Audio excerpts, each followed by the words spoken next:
नमस्कार, वायरल छत्तीसगढ़ में आप सभी का स्वागत है। मैं हूँ आपके साथ सिमरन मिश्रा। मार्च अब खत्म होने वाला है और गर्मी की बात करें तो इस साल फरवरी से ही लोगों को गर्मी का एहसास होने लगा है। लेकिन अगर अभी भी आपको 2024 का मौसम गर्म लग रहा है तो 2025 और भी गर्म हो सकता है। भारतीय मौसम विभाग ने समय से पहले गर्मी की शुरुआत की घोषणा की है, जिसमें पिछले साल से भी अधिक तापमान और लगातार गर्म हवाएं चली। फरवरी 2025 को पहले ही 1901 के बाद से देश में सबसे गर्म फरवरी घोषित किया जा चुका है। दुनिया भर में 2024 पहला साल था जिसमें औसत वैश्विक तापमान औद्योगिक क्रांति से पहले के दौर से 1.5 डिग्री सेल्सियस अधिक था। यूरोपीय संघ की कोपरनिक्स जलवायु परिवर्तन सेवा ने इस जनवरी में जारी अपनी ग्लोबल क्लाइमेट हाइलाइट्स 2024 रिपोर्ट में पाया कि साल के 11 महीनों में वैश्विक औसत सतह वायु तापमान इस सीमा से ऊपर रहा। रिपोर्ट में कहा गया है कि यूरोप के लिए 2024 रिकॉर्ड स्तर पर सबसे गर्म साल था। इसलिए यह आश्चर्य की बात नहीं है कि वैज्ञानिक इस पर्यावरणीय रूप से अशांत समय को एंथ्रोपोसीन एपोच यानी मानव युग कह रहे हैं, जो पृथ्वी के इतिहास का वह काल है जब मानवीय गतिविधियों ने धरती के मौसम और पूरी इकोसिस्टम को महत्वपूर्ण रूप से बदल दिया है। भारत के शहर भीषण गर्मी से निपटने को अभी तक तैयार नहीं है।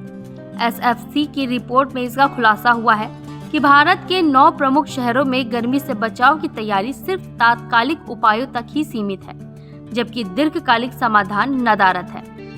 एसएफसी की एक नई रिपोर्ट के मुताबिक देश में बढ़ती भीषण गर्मी को देखते हुए लंबे समय तक असरदार रहने वाले उपायों की जरूरत है, लेकिन नीति निर्माताओं का ध्यान फिलहाल सिर्फ तत्काल राहत देने पर केंद्रित है। एसएफसी ने 9 शहरों का अध्ययन किया है जिनके नतीजे चिंताजनक रहे हैं। एसएफसी ने बेंगलोर, दिल्ली, फरीदाबाद, ग्वालियर, कोटा, लुधियाना, मेरठ, मुंबई और सूरत में गर्मी से बचाव के इंतजामों की पड़ताल की। रिपोर्ट बताती है कि इन शहरों में पीने के पानी की उपलब्धता, कार्यस्थलों पर समय में बदलाव और अस्पतालों की तैयारियों जैसे अल्पकालिक कदम उठाए जा रहे हैं, लेकिन हीट एक्शन प्लान को लेकर कोई ठोस दीर्घकालिक रणनीति नहीं बनाई गई है। इस बार गर्मी से निपटने के लिए दीर्घकालिक समाधान बेहद जरूरी है। अगर विशेषज्ञों की माने तो आने वाले वर्षों में हीट वेव की तीव्रता और अवधि और अधिक बढ़ेगी। अगर इस पर काबू पाने के लिए शहरी नियोजन में बदलाव, ग्रीन कवर बढ़ाने, ऊर्जा व्यवस्था मजबूत करने और कमजोर आबादी की सुरक्षा पर ध्यान नहीं दिया गया तो गर्मी के कारण होने वाली मौतों का आंकड़ा तेजी से बढ़ सकता है।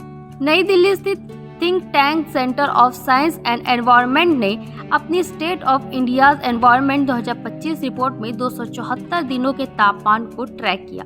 चौंकाने वाली बात यह रही कि इन 274 में से 255 दिन भारत के कम से कम एक क्षेत्र में तापमान अपने चरम पर देखा गया। वही संस्थान और नीति निर्माताओं ने गर्मी को लेकर एक बड़ी चूक की है। रिपोर्ट में पाया गया है कि नगर निकाय और सरकारी एजेंसियां आपस में समन्वय नहीं कर पा रही है।